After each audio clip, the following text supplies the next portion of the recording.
ಬರೀ 5 ನಿಮಿಷದಲ್ಲಿ ready ಮಾಡಬಹುದಂತಾದ crispy and tasty ಆಗಿರುವಂಥ ಆನಿಯನ್ ಪಕೋಡದ ರೆಸಿಪಿಯನ್ನು ತಂದಿದ್ದೇನೆ. ಕೆಲವರು ನೀರುಳ್ಳಿ ಬಜೆಯನ್ನು ಎಷ್ಟು ಸಲ ಮಾಡಿದ್ರೂ ಕ್ರಿಸ್ಪಿಯಾಗಿ ಬರಲ್ಲ ಅಂತ ಹೇಳ್ತಾರೆ. ಅಂಥವರಿಗೆ ಈ ವಿಡಿಯೋ ತುಂಬಾ ಯೂಸ್ಫುಲ್ ಆಗಬಹುದು. ನೀರುಳ್ಳಿ ಬಜೆ ಕ್ರಿಸ್ಪಿಯಾಗಿ ಬರಲಿಕ್ಕೆ ನಾನು ಕೆಲವೊಂದು ಟಿಪ್ಸನ್ನು ಶೇರ್ ಮಾಡ್ಕೊಳ್ತೇನೆ. ಬನ್ನಿ ರೆಸಿಪಿಯನ್ನು ಸ್ಟಾರ್ಟ್ ಮಾಡೋಣ. ನಾನು 2 ಮೀಡಿಯಂ ಸೈಜಿನ ನೀರುಳ್ಳಿಯನ್ನು ಈ ಥರ ಸ್ಲೈಸಸಲ್ಲಿ ಕಟ್ ಮಾಡ್ಕೊಂಡು ತೆಗೆದುಕೊಂಡಿದ್ದೇನೆ. ಆಮೇಲೆ ಇದಕ್ಕೆ ಅರ್ಧ ಕಪ್ಪಿನಷ್ಟು ಕಡಲೆ ಹಿಟ್ಟನ್ನು ಸೇರಿಸ್ಕೊಂಡಿದ್ದೇನೆ. ಆಮೇಲೆ ರುಚಿಗೆ ತಕ್ಕಷ್ಟು ಸ್ವಲ್ಪ ಉಪ್ಪನ್ನುಂಟಲ್ಲ ಮೊದಲು ಸ್ವಲ್ಪನೇ ಸೇರಿಸ್ಕೊಳ್ಳಿ, ಆಮೇಲೆ ನೋಡ್ಕೊಂಡು ಸೇರಿಸ್ಕೊಳ್ಬಹುದು. ಆಮೇಲೆ 1/4 ಚಮಚದಷ್ಟು ಜೀರಿಗೆ ಹುಡಿ, ಹಾಗೆ 1/4 ಚಮಚದಷ್ಟು ಮೆಣಸಿನ ಹುಡಿ, ಆಮೇಲೆ 1 ಚಿಟಿಕೆಯಷ್ಟು ಅರಿಶಿನ ಹುಡಿ, ಆಮೇಲೆ 1/4 ಚಮಚದಷ್ಟು ಅಜ್ವೈನ್. ಓಂಕಾಳನ್ನು ಈ ಥರ ಕೈಯಲ್ಲಿ ತೆಗೆದುಕೊಂಡು ಸ್ವಲ್ಪ ರಬ್ ಮಾಡಿಕೊಂಡು ಇದಕ್ಕೆ ಸೇರಿಸ್ಕೊಳ್ಳಿ. ಈ ಥರ ಮಾಡೋದ್ರಿಂದ ಫ್ಲೇವರ್ ಎನ್ಹ್ಯಾನ್ಸ್ ಆಗುತ್ತೆ. ಆಮೇಲೆ 1 ಅರ್ಧ ಇಂಚು ಶುಂಠಿಯನ್ನು ಈ ಥರ ಸಣ್ಣ ಸಣ್ಣದಾಗಿ ಕಟ್ ಮಾಡ್ಕೊಂಡು ಸೇರಿಸ್ಕೊಂಡಿದ್ದೇನೆ. ಹಾಗೆ 2 ಹಸಿರು ಮೆಣಸಿನಕಾಯಿಯನ್ನು ಸಹ ಸಣ್ಣ ಸಣ್ಣದಾಗಿ ಕಟ್ ಮಾಡ್ಕೊಂಡು ಸೇರಿಸ್ಕೊಂಡಿದ್ದೇನೆ. ನಿಮಗೆ ಖಾರ ಎಷ್ಟು ಬೇಕಂತ ನೋಡ್ಕೊಂಡು ಸೇರಿಸ್ಕೊಳ್ಳಿ. ಆಮೇಲೆ ನೀರುಳ್ಳಿ ಬಜೆ ಕ್ರಿಸ್ಪಿಯಾಗಿ ಬರಲಿಕ್ಕೆ 1 ಟೇಬಲ್ ಸ್ಪೂನ್ನಷ್ಟು ರೈಸ್ ಪೌಡರನ್ನು ಸೇರಿಸ್ಕೊಂಡಿದ್ದೇನೆ. ಆಮೇಲೆ ಸಣ್ಣ ಸಣ್ಣದಾಗಿ ಕಟ್ ಮಾಡಿಕೊಂಡ ಸ್ವಲ್ಪ ಕೊತ್ತಂಬರಿ ಸೊಪ್ಪನ್ನು ಸೇರಿಸ್ಕೊಂಡು, ಆಮೇಲೆ 1 ಟೇಬಲ್ ಸ್ಪೂನ್ನಷ್ಟು ಬಿಸಿ ಎಣ್ಣೆಯನ್ನು ಸೇರಿಸ್ಕೊಂಡಿದ್ದೇನೆ. ಇದೊಂದು ಟ್ರಿಕ್ ಆಗಿದೆ ಕ್ರಿಸ್ಪಿಯಾಗಿ ಬರಲಿಕ್ಕೆ. ನಮ್ಮ ನೀರುಳ್ಳಿ ಬಜೆ ಉಂಟಲ್ಲ ಕ್ರಿಸ್ಪಿಯಾಗಿ ಬರ್ತದೆ.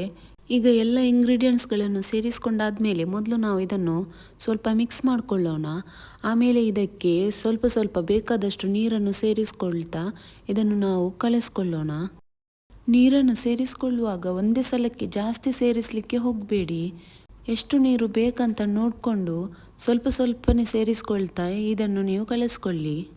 ಯಾಕಂದರೆ ನೀರುಳ್ಳಿಯಲ್ಲಿ ಸಹ ಅದರದೇ ನೀರಿರ್ತದೆ. ನಾವು ಈ ಥರ ಮಿಕ್ಸ್ ಮಾಡ್ಕೊಳ್ತಾ ಇರುವಾಗ ಉಂಟಲ್ಲ ನೀರುಳ್ಳಿ ಸಹ ಅದರ ನೀರು ಬಿಡ್ತದೆ. ಆಗ ನಾವು ಸಹ ನೀರು ಜಾಸ್ತಿ ಹಾಕೊಂಡ್ರೆ ಆಗ ಅದು ನೀರಾಗ್ತದೆ.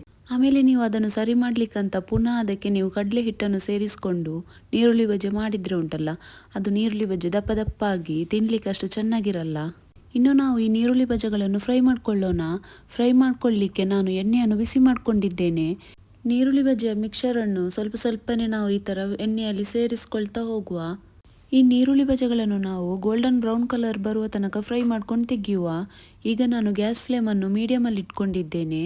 ನೋಡಿ, ನೀರುಳ್ಳಿ ಬಜೆಯ ಒಂದು ಸೈಡಲ್ಲಿ ಒಳ್ಳೆ ಗೋಲ್ಡನ್ ಬ್ರೌನ್ ಕಲರ್ ಬಂದಿದೆ. ಇನ್ನು ಇದನ್ನು ಟರ್ನ್ ಮಾಡಿಕೊಂಡು ಇನ್ನೊಂದು ಸೈಡ್ ಸಹ ಇದನ್ನು ಚೆನ್ನಾಗಿ ಫ್ರೈ ಮಾಡ್ಕೊಳ್ಳೋಣ.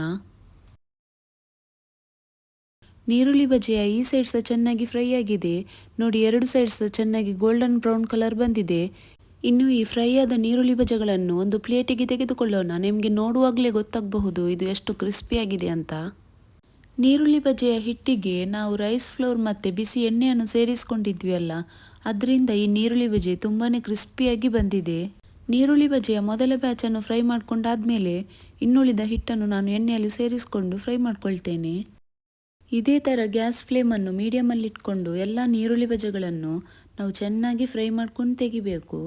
ಫ್ರೆಂಡ್ಸ್, ಕ್ರಿಸ್ಪಿಯಾಗಿರುವಂಥ ನೀರುಳ್ಳಿ ಬಜೆಯ ಈ ರೆಸಿಪಿ ನಿಮಗೆಲ್ಲ ಇಷ್ಟ ಆಗಿದೆ ಅಂತ ಭಾವಿಸ್ಕೊಳ್ತಿದ್ದೇನೆ. ಇಷ್ಟ ಆದರೆ ಒಂದು ಲೈಕ್ ಮಾಡಿ, ನನ್ನ ಚಾನಲ್ನ ದಯವಿಟ್ಟು ಸಬ್ಸ್ಕ್ರೈಬ್ ಮಾಡ್ಕೊಳ್ಳಿ. ಆಮೇಲೆ ನಿಮ್ಮ ಫ್ಯಾಮಿಲಿ ಆ್ಯಂಡ್ ಫ್ರೆಂಡ್ಸ್ ಜೊತೆ ಶೇರ್ ಮಾಡ್ಕೊಳ್ಳಿ. ಆಮೇಲೆ ರೆಸಿಪಿ ಟ್ರೈ ಮಾಡಿದರೆ ಕಮೆಂಟ್ಸ್ ಮೂಲಕ ತಿಳಿಸಲು ಖಂಡಿತ ಮರಿಬೇಡಿ. ಮುಂದಿನ ವಿಡಿಯೋದಲ್ಲಿ ಮತ್ತೆ ಸಿಗೋಣ ಫ್ರೆಂಡ್ಸ್.